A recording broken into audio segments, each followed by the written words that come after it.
ডায়নার ছোট্ট একটা কথা ছিল, যার সাথে পরিচিত আমরা কম বেশি সকলেই। সে বলেছিলেন, আমি যাকে ভালোবেসেছিলাম সে ছাড়া গোটা বিশ্ব আমায় ভালোবেসেছিল।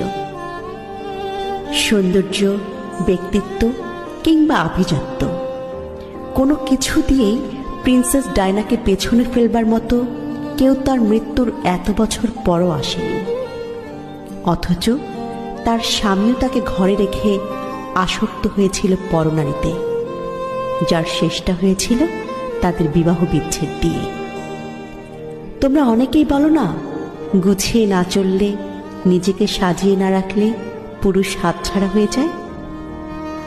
আসলে এটা পুরোপুরি মিথ্যে, বুঝলে?